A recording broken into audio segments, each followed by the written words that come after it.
एक हफ्ते पहले मैंने आपको एक बहुत बड़ी खबर बताई थी और उस खबर में कहा गया था कि ईरान आईएईए यानी इंटरनेशनल एटॉमिक एनर्जी एसोसिएशन के साथ में अपने संबंध तोड़ सकता है।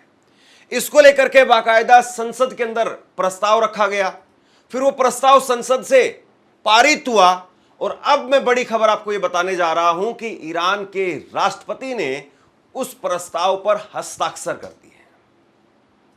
यानी ईरान पूरी तरह से अपने आप को आईएईए से मुक्त करवा चुका है, आजाद करवा चुका है।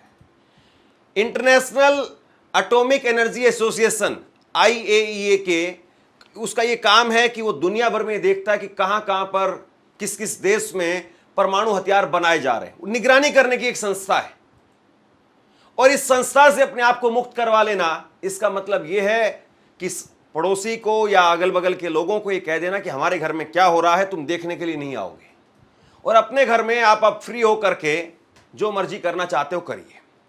या पुलिस थानों से भी कह दिया गया कि भाई नहीं आओगे। और दूसरी तरफ एक और बहुत बड़ी खबर जो इसी से जुड़ी हुई है, ईरान परमाणु हथियारों का प्रशिक्षण करके अपने आप को परमाणु संपन्न देश होने का ऐलान कर सकता है। ये दोनों खबरें बहुत बड़ी है। हालांकि जो दूसरी वाली खबर है कि परमाणु हथियारों का प्रशिक्षण करना फिर अपने आप को परमाणु संपन्न देश घोषित करना, इसमें वक्त लगेगा, लेकिन उसी दिशा में कदम बढ़ाए जा रहे हैं। ईरान उसी दिशा में आगे बढ़ रहा है और इसकी सबसे बड़ी वानगी यही है कि राष्ट्रपति ने हस्ताक्षर कर दिए हैं। इस एक हस्ताक्षर से जो लोग ये कह रहे थे कि खामेनेई को खत्म कर देंगे, खामेनेई कौन है, खामेनेई सुप्रीम लीडर के बारे में तरह तरह की बातें, डोनाल्ड ट्रंप की तरफ से अपमानजनक बातें कही गई, उन सबको पता चल रहा होगा कि खामेनेई कैसे बैठे बैठे इजराइल और अमेरिका को ठिकाने लगाने की रणनीति पर काम कर रहे हैं। सबसे बड़ी बात यह है कि यह केवल ईरान में ही नहीं बल्कि खाड़ी देशों में भी एक बहुत बड़ा अमेरिका और इजराइल के लिए संकट खड़ा करने वाला है। सबसे बड़ी खबर इस वक्त में निकल करके सामने आ रही है, आप अपनी स्क्रीन पर देखिए। इजराइल और अमेरिका के हमलों के बारे में ईरान ने बड़ा फैसला किया है। इस फैसले के बाद अंदेशा जताया जा रहा है कि ईरान जल्द ही परमाणु बम बनाने का ऐलान कर सकता है। आशंका है कि ईरान परमाणु प्रशिक्षण के बाद परमाणु शक्ति संपन्न होने का ऐलान करेगा। ईरान ने संयुक्त राष्ट्र परमाणु निगरानी संस्था आईएईए के साथ सहयोग को निलंबित करने का ऐलान किया है। ईरान के राष्ट्रपति मसूद पिज़ेश्कियान ने बुधवार को यह घोषणा की। ईरान का यह फैसला इजराइल और अमेरिका के उसके परमाणु संयंत्रों के पर हमले के बाद आया है। ऐसे में आशंका जताई जा रही है कि ईरान इस निलंबन की आड़ में परमाणु बम बना सकता है। अमेरिका ने पहले भी ऐसी आशंका जताई कि उसके हमलों के पहले ही ईरानी परमाणु संयंत्रों से 400 किलोग्राम संवर्धित यूरेनियम की स्थिति साफ नहीं है। इस यूरेनियम से 10 परमाणु बम बनाए जा सकते हैं। माना जा रहा है कि इजराइल और अमेरिका की टेंशन बढ़ सकती है। दो बड़ी बातें हैं, स्पष्ट तौर पर समझिए।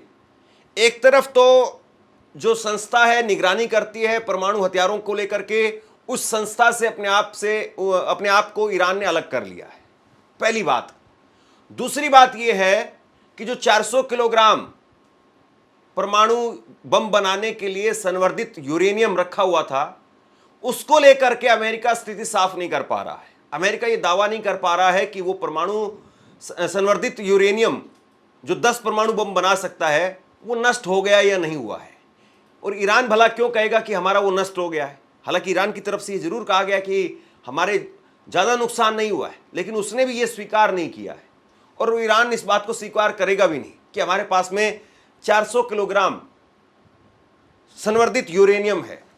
कुल मिलाकर के आप इसको ऐसे समझिए कि आपके घर में पहले ही मटेरियल रखा हुआ है बर्फी बनाने के लिए और आप जो है वो बगल वाले को भी बोल चुके हैं कि हमारे घर में आना नहीं है, हम घर में अंदर क्या कर रहे हैं। तो पहले ही ईरान के पास में संवर्धित यूरेनियम रखा हुआ है जिससे 10 परमाणु बम बनाए जा सकते हैं। अब जो संस्था निगरानी करने के लिए आती है उस संस्था को मना कर दिया गया है इसका मतलब क्या है? इसका मतलब यह है कि अब हम मजे से बिना रोक टोक के अपने परमाणु हथियार बनाने पर पूरा फोकस कर रहे हैं। और अगर इस तरीके से वो काम करेंगे, बिना रोक टोक के, बिना किसी बंदिश के काम करेंगे, तो बहुत जल्द काम कर पाएंगे। क्योंकि अभी तक जो काम चल रहा था वो पहाड़ियों के नीचे बड़े इस तरीके से अंदाज में काम किया जा रहा था कि बहुत छुप करके काम हो रहा था। अमेरिका की सैटेलाइट का डर था ऊपर से, फिर संस्थाओं का डर था, निगरानी वाली जो संस्था है उसका डर था। लेकिन अब खुलेआम होगा, क्योंकि पहले ही अब 12 दिन का युद्ध अमेरिका और इजराइल करके देख चुका है और उस युद्ध में ईरान का कुछ हासिल नहीं हो पाया। तो कुल मिलाकर के अब ईरान ने अपने हाथ खुले कर दिए हैं और ईरान खुले हाथ से आगे बढ़ने वाला है। तो आप सोचिए कि खुले हाथ से जब कोई काम होता है तो फिर उसमें कितनी तेजी आती है और कितनी जबरदस्त तरीके से फिर सामने वाली पार्टी को नुकसान होगा। ईरान की संसद ने IAEA के साथ संबंधों को निलंबित करने वाले विधेयक को पहले ही मंजूरी दे दी थी। अब इस पर राष्ट्रपति मसूद पेजेस्कियान ने हस्ताक्षर कर दिया है। इस कानून में लिखा है कि देश की शांतिपूर्ण परमाणु सुविधाओं के संबंध में ज़ायोनी शासन और संयुक्त राज्य अमेरिका द्वारा ईरान की राष्ट्रीय संप्रभुता और क्षेत्रीय अखंडता के उल्लंघन और ईरान के सर्वोच्च हितों के खतरों को देखते हुए 1969 वियना संधि के अनुच्छेद 60 के आधार पर सरकार परमाणु अप्रसार संधि NPT और इसके सुरक्षा उपायों के आधार पर अंतर्राष्ट्रीय परमाणु ऊर्जा एजेंसी के साथ किसी भी सहयोग को तुरंत निलंबित करने के लिए बाध्य है, जब तक कि सुविधाओं और वैज्ञानिकों की सुरक्षा सुनिश्चित करने सहित कुछ शर्तें पूरी नहीं हो जाती है। ईरान के विदेश मंत्रालय के प्रवक्ता इस्माइल बागही ने सोमवार को कहा कि देश से अंतर्राष्ट्रीय परमाणु ऊर्जा एजेंसी के साथ सामान्य सहयोग सुनिश्चित करने की उम्मीद नहीं की जा सकती जब इजराइल और अमेरिका हमलों से परमाणु स्थलों पर हमला होने के कुछ दिन बाद भी एजेंसी निरीक्षकों को सुरक्षा की गारंटी नहीं दी जा सकती। ईरान के विदेश मंत्री अब्बास अरागची ने शुक्रवार को सोशल मीडिया प्लेटफॉर्म X पर पोस्ट किया कि जब तक हमारी परमाणु गतिविधियों की सुरक्षा और संरक्षा की गारंटी नहीं दी जा सकती, तब तक उसने IAEA के साथ सहयोग करना बंद कर दिया है। अब इसको आसान भाषा में कुछ आप ऐसे समझ सकते हैं कि ईरान ये कह रहा है कि आप केवल हमें खतरा पैदा करने के लिए नहीं है। जो निगरानी संस्था है वो ऐसा नहीं कि दूसरे देश पर सिर्फ इस बात को लेकर के निगरानी रखेगी कि आप परमाणु हथियार बना रहे हैं या नहीं बना रहे हैं। आपका काम यह भी है कि अगर कहीं पर परमाणु हथियार बनाए जा रहे हैं तो निगरानी करने के साथ साथ आप सुरक्षा भी देंगे।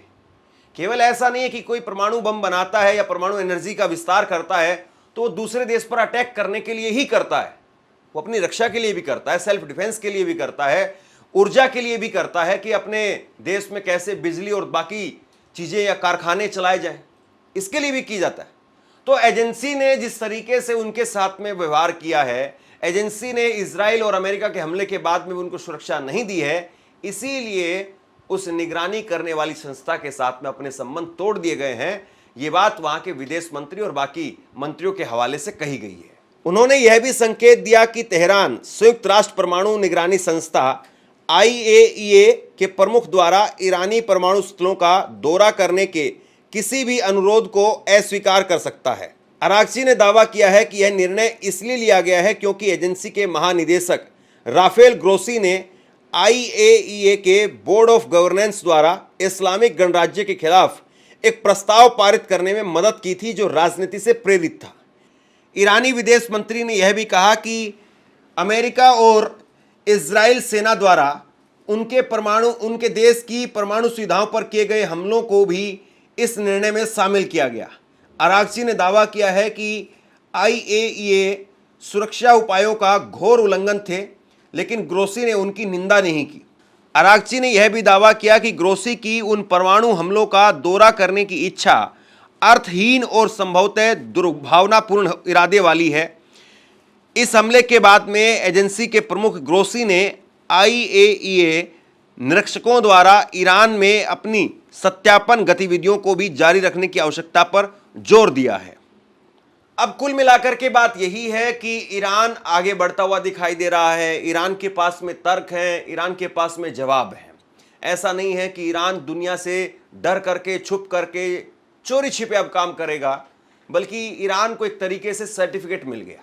जिस प्रकार से हमला किया गया, जिस प्रकार से उनके ठिकानों पर हमला किया गया, उसके बाद में ईरान खुल करके इस बात को कह रहा है कि जब हम पर हमला किया गया तब तुम खामोश थे, तब तुम्हारी एजेंसी कहीं नहीं आई, और अब भी तुम चाहते हो कि वहां पर जाकर के निगरानी करके और फिर अमेरिका को जाकर के बताओ। देखिए, कुल मिलाकर के कई बार आपने देखा होगा कि कई बार ऐसा होता है कि किसी नेता को सिक्योरिटी दी जाती है, सरकार कहती है कि आपकी जान को खतरा है। कई बार कोई आदमी अनशन पर बैठता है, सरकार के खिलाफ अनशन पर बैठता है, सरकार कहती है कि आपकी जान को खतरा है, हम आपको सिक्योरिटी देंगे। दरअसल वो सिक्योरिटी उसकी सुरक्षा के लिए नहीं होती है, वो सिक्योरिटी होती है जासूसी करने के लिए, कि ये देखो कि ये आदमी जो अनशन पर बैठा हुआ है, इसके पीछे किसका रिमोट है, कौन आदमी इसको चला रहा है, किस किस नेता के फोन आते हैं, कौन कौन आदमी मिलने के लिए आता है, ये आदमी किस किस से मिलने के लिए जाता है।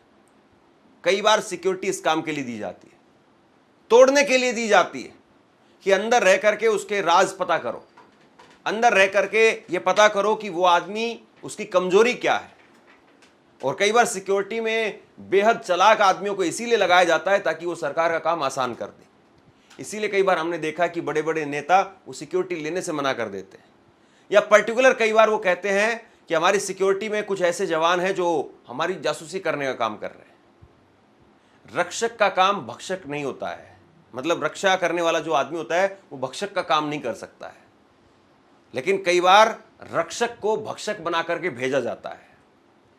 तो ईरान अब यही कह रहा है कि जो आपकी एजेंसी है, ये परमाणु हथियारों की निगरानी करने वाली जो एजेंसी है, वो कुल मिलाकर के हमें सुरक्षा नहीं दे रही है, बल्कि हमारे लिए ही खतरा है। जब हम पर खतरा आता है तब आप चुप रहते हो, अब वो आप वहाँ पर चाहते हो कि हम वहाँ जाएं, वहाँ पर चेक करें, और चेक करके फिर इजराइल को बताएं कि इतना नुकसान हुआ है, इतना नहीं हुआ है, अमेरिका को बताएं इतना नुकसान हुआ है और इतना नहीं हुआ है, ताकि वो फिर से हम पर अटैक करें। या फिर ये बताएं अमेरिका और इजराइल में जाकर के कि उन्होंने तो इतना काम कंप्लीट कर लिया है। इसलिए क्या है, इसलिए ये है कि अब आप अपने घर पर रहिए, हम फाटक बंद कर रहे हैं, आप अब हमारे यहाँ पर नहीं आएंगे। कुल मिलाकर के यही काम होता हुआ नजर आ रहा है। अब ये दुनिया में किसी से छिपी हुई बात नहीं है कि ईरान अगर परमाणु शक्ति संपन्न देश हो जाता है तो उसके बाद में इजराइल की तो शायद फिर औकात भी नहीं, बल्कि अमेरिका भी फिर ईरान के साथ में डील करेगा, क्योंकि अमेरिका का रवैया बदल जाता है। अगर आप परमाणु शक्ति संपन्न देश हैं तो अमेरिका अलग तरीके से आपसे व्यवहार करता है, अलग तरीके से आपके साथ में डील करता है, और अगर आप बिना परमाणु शक्ति संपन्न वाले देश हैं तो फिर आपके साथ में अलग तरीके से डील की जाएगी, क्योंकि अमेरिका किसी भी कीमत पर कोई हमला बर्दाश्त नहीं कर सकता है। और परमाणु हथियार जिसके पास में है, फिर उसको आप रोक नहीं पाएंगे, ये एक तरीके से माना जाता है। और इसीलिए अमेरिका, उसकी अपने आप में एक खासियत भी है, हैसियत भी है, या इतिहास भी है कि अमेरिका ने कोई जंग अपनी धरती पर नहीं लड़ी है।